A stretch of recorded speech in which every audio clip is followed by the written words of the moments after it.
Hello, and welcome to Thriving in the Age of Disruption. The time is now for the world to shift gears and engage individuals, communities, and organizations in moving towards sustainability.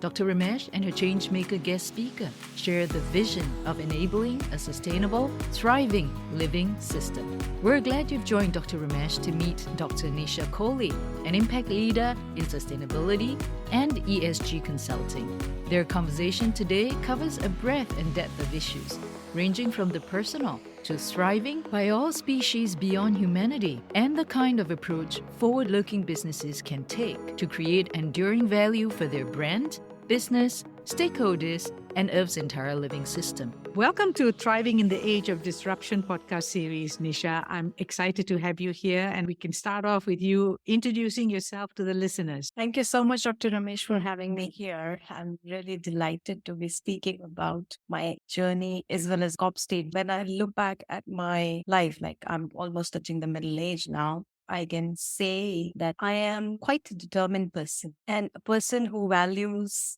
relationships. Now, when I say relationships, both personal life or business life, it has to be very deeply understood. As a person, I'm very determined, focused. I am a chartered accountant by profession, but I never did accountancy. I never practiced it.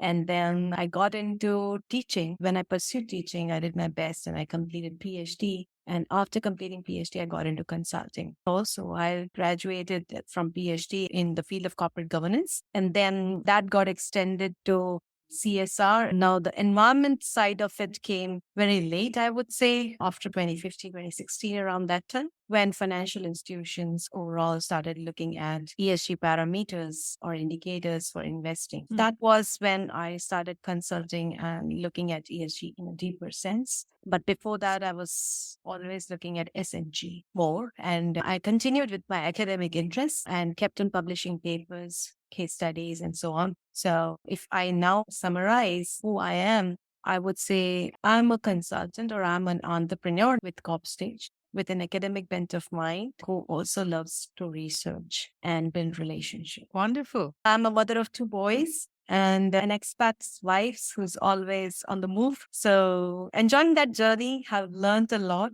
by living in different countries, different parts of the world, understanding different languages, food, culture, and also always being able to write from scratch, building my story in a new location every time. So it's been a very interesting journey so far. Lovely. It's interesting always for me when people from academia make the switch to entrepreneurship. An entrepreneurial mindset is one whereby you are being resourceful, like you have a problem and you can deal with that. And I think the training that one gets in academia, especially in pursuing PhD or doctorate, allows us to look at problem statements or hypotheses and to come up with solutions. But the second part, where sometimes academics don't make the transition into becoming entrepreneurs, is the ability to be able to manage risk and to deal with uncertainty, because in the real world, being an entrepreneur, you're not in a controlled laboratory. You are actually out there, and every action that you take has a direct consequence to you and your own bottom line. Of course, the third piece is for both academics and entrepreneurs, that you're always trying to create value, whether it's for yourself or whether it's for others or society, with your research or with the products and services as an entrepreneur that you bring out to the marketplace. So when you look at your own entrepreneurial journey, what do you have to say about that mindset? Yeah, it's a great question. And while you were describing it from your three angles, I was trying to relate it to my personal life. So to start with, I belong to a business family. Sometimes we say entrepreneurs are born. So maybe those innate qualities are an essential ingredient was lying inside me and I never realized. The very reason why I chose to become a chartered accountant, when my teachers asked me, hey, why you chose to be in commerce? I said, because I want to do business. And I don't know where that answer came to my mind, but I said that. So from that angle, yes, I come from business family, the mindset. I did not realize that I can become a businesswoman in future. I did not know that. Second thing in my life, a personal journey, it's always facing new risks, new grounds, new locations.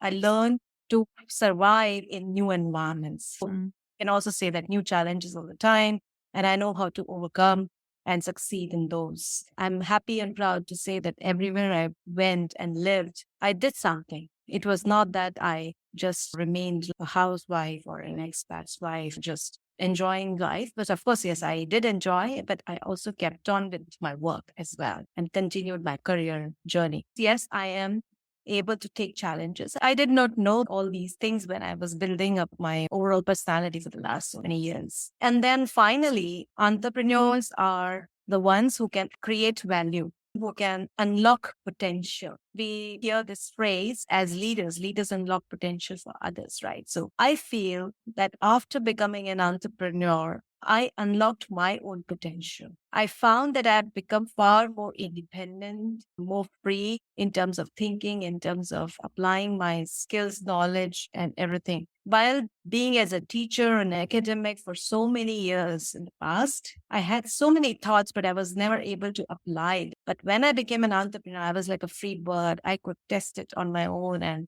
apply and see the results. So that is what an entrepreneurial mindset, in addition to what you said, is that unlocking potential of business, of people, of your own self. Well, thank you for creating for us how it would look like when, as an entrepreneur, you're unlocking your potential, because it's so personal to every single person. But ultimately, I think most entrepreneurs will express it in terms of the freedom that they get to be able to determine their own future.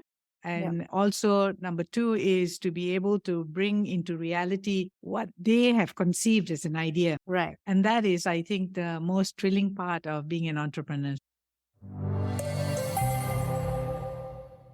The next topic is about crisis. I define crisis as a setback. And so what I'm looking for is some sharing about how you dealt with a personal crisis and what you've developed over the years as a way to deal with crisis effectively. Yeah. The way to deal with crisis is to be determined. Everybody's life has challenges of their own. But in my case, my career was filled with, a lot of challenges. When I was doing my chartered accountancy, I got married in between, and I had my son also in the first year of marriage. So the way I overcame that challenge is to systematically organize and get the resources in place and start studying and finished my CA. The moment I completed my CA, my husband got transferred and I had to move along with him. And the location where we went, I could not pick up a corporate job because there were hardly any good corporates to work for. So I decided to teach in a central location. I did not want to go to, outskirts of the cities. I migrated from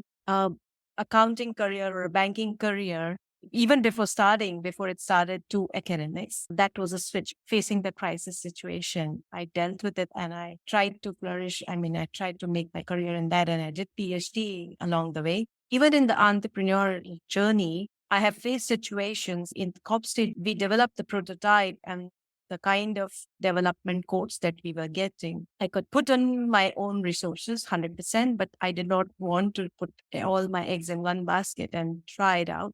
So wanted some people to understand my idea and believe in it and come together. So at that point of time, I was at crisis level where I was trying to convince people to join me and collaborate with me. And yes, I think I was consistent. I kept on talking about it and came out of it. So basically, clarity of thought, determination, consistency can help anybody to come out of crisis situation. Very interesting. You started off the conversation describing yourself as a determined person. And in this particular segment about how you have dealt effectively with crisis, you went back to determination as that key trait. In my upcoming book on crisis ready mindset, I actually talk about this concept that at the end of the day, how effectively we deal with a crisis comes from our perception of ourselves and the situation. Your perception at that point about the crisis was not, oh no, I give up, because you've got determination. But more importantly, also to be able to see the next steps, because your plan A didn't work out. That's where you pointed to having that clarity of thought. The third piece is if you don't take action, then it doesn't become a result. So you need to have all these three pieces together. Thank you for sharing that. Have you been in a situation whereby, as a woman, you've had limited access to leadership and decision-making roles? And if so, how did you navigate those difficult situations? As I mentioned, I come from a business family, so it was very difficult for me to be in a corporate job because of the mindset. I started my career in Coca-Cola actually before graduating from accountancy. And then I worked in different multinationals from time to time, but I never enjoyed that. So these kind of challenges where I had to face as a woman, not being able to move forward or take decision, I never faced. However, I do really feel that women in this human life have a different role to play. The expectation of the society, or I would say even my own expectation from myself, would be to take care of the family, parents, children, and overall my own role as a woman. I'm not a feminist person, and I don't think that is any kind of challenge or restraint.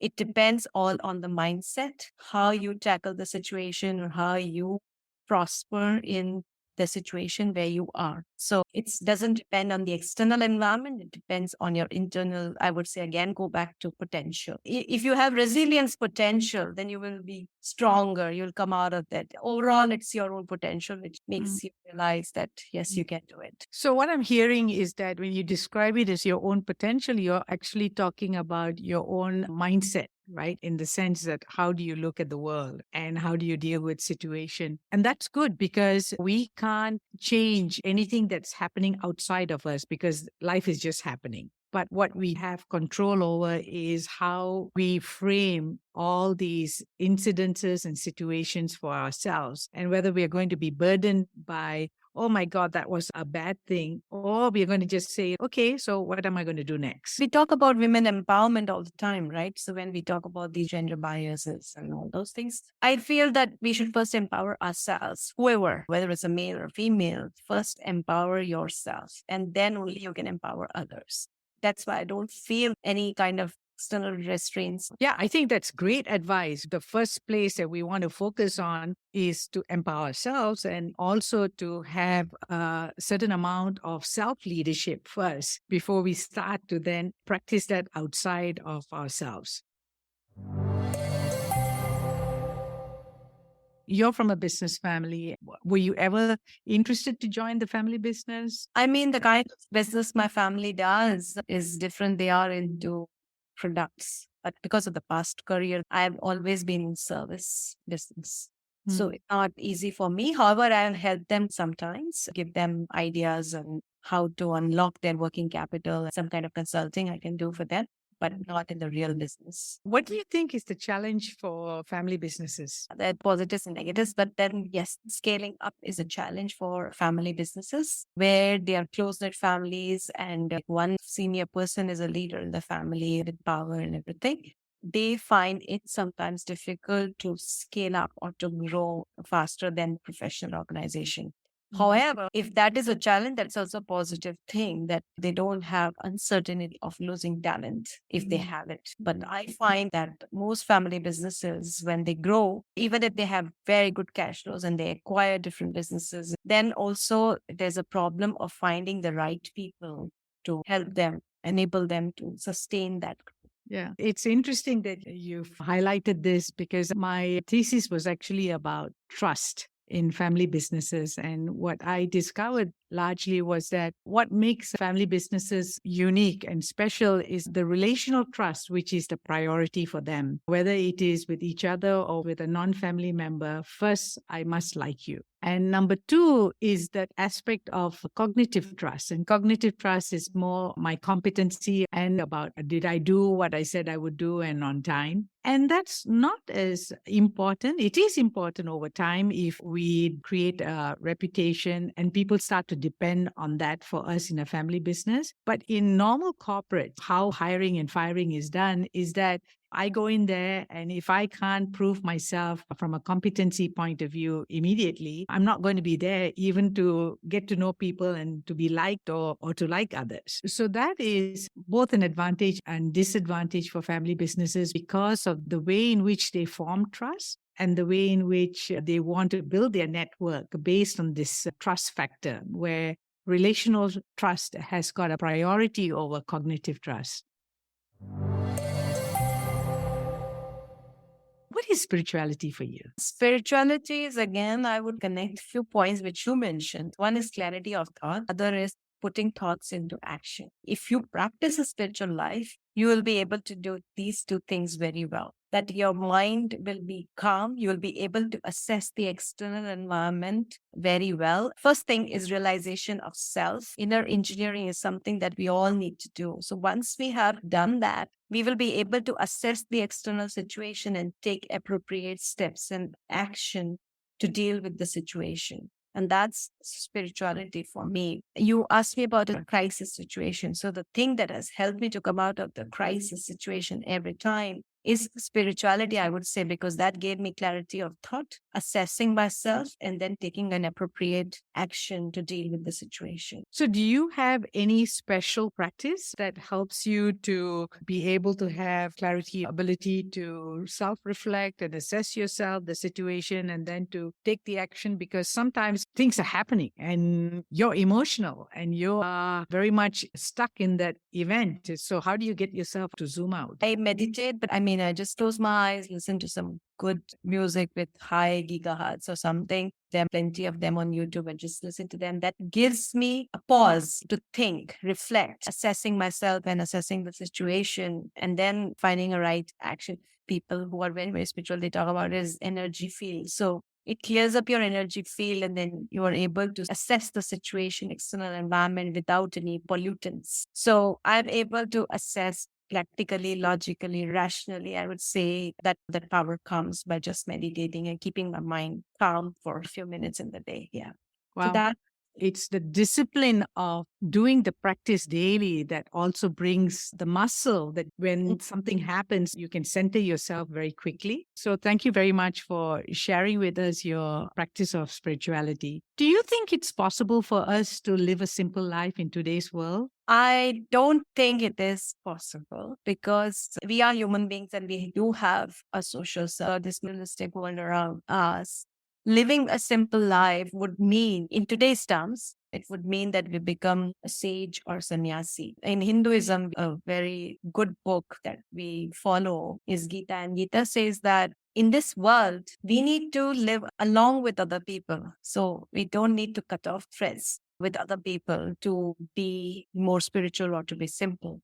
However, living a simple life from mind is very much possible. So if you feel your thoughts, your heart, your mindset is simple, that is in your hands and you can do that. But yes, living a simple life in terms of social environment is difficult, but in terms of our own thoughts, to be with clarity of thought, that would come only when you're living a simple life. If you have complexity of thoughts and complexity of feelings for others, then it is very difficult to live a simple life. You'll always be competing, greedy, running after people. I always tell myself, compete with yourself, don't compete with others. That's right. You've created simplicity as power over our internal world.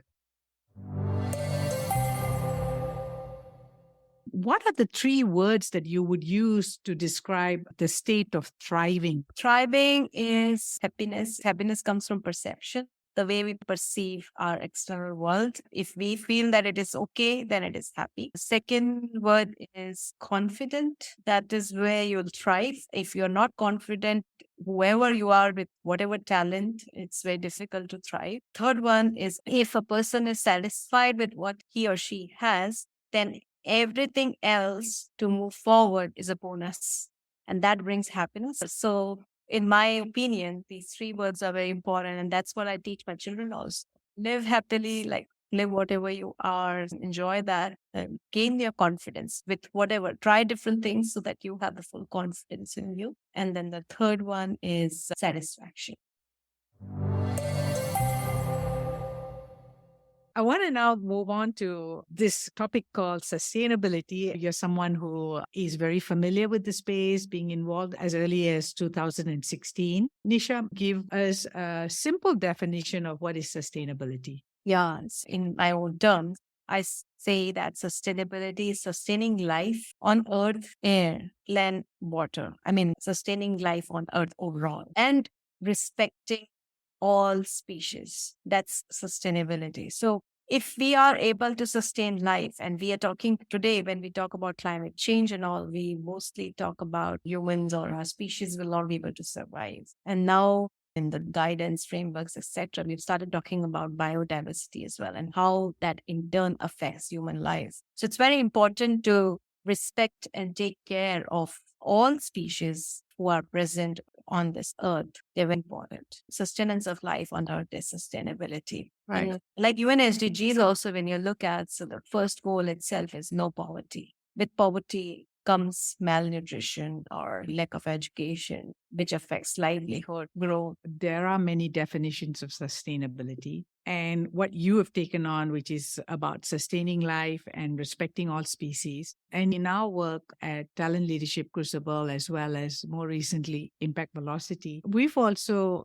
taken a broader definition of sustainability, the one that Alan Atkinson uses, which is the ongoing thriving of any living system. It means that it can be you or me as a living system. It can be a group of people, a community, any other species. But that's the key point, which is what is going to have the ongoing thriving of that living system. We also feel very passionately that it starts with our mindset first, because if we are not owning it 100% as how we are going to walk the talk, then all we are going to do is to come up with this checklist. And people talk about in this industry about greenwashing. And so my next question for you is how corporates can figure a way to embrace sustainability in a way that it makes sense for them. They can see that there is value in doing this, not just as a CSR because it's a checklist, but because if I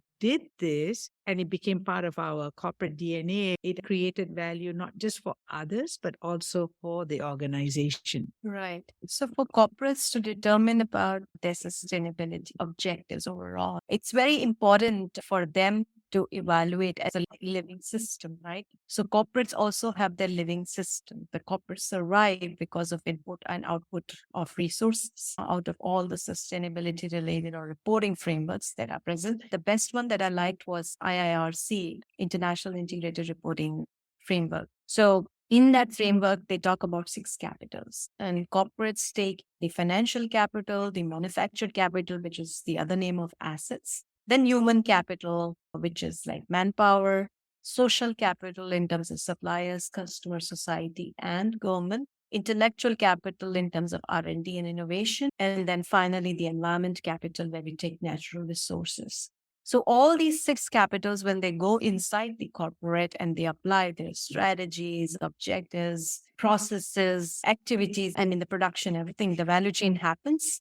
And the output that comes out is the value that they create. So the IIRC framework says that if any of the capital that you take and the output is negative for any of those 6 capital, then the value is destroyed by the company. And if the 6 capital, they grow, then corporates create value. So when a corporate has to determine about what should be their sustainability objective, the key thing is to evaluate or to understand their stakeholders. I published on LinkedIn an article on stakeholder materiality, why materiality matters and how corporates can evaluate or identify their materiality. When I say stakeholder materiality, it's about evaluating the risks and opportunities related to each stakeholder. Now, when we say risk and opportunity, it could be a negative impact, it could be a positive impact. Considering this as a system, I mean, all the stakeholders and everything, external and internal environment of the organization, considering 6 capitals, it is where after this determination of materiality, corporates can identify what will make them sustainable. Now, here, when I say sustainable, it is in literal sense, which will help them to sustain in the long run. So corporates will be able to sustain in the long run if they take care of their system, which is internal and external system comprising of these 6 capitals. business.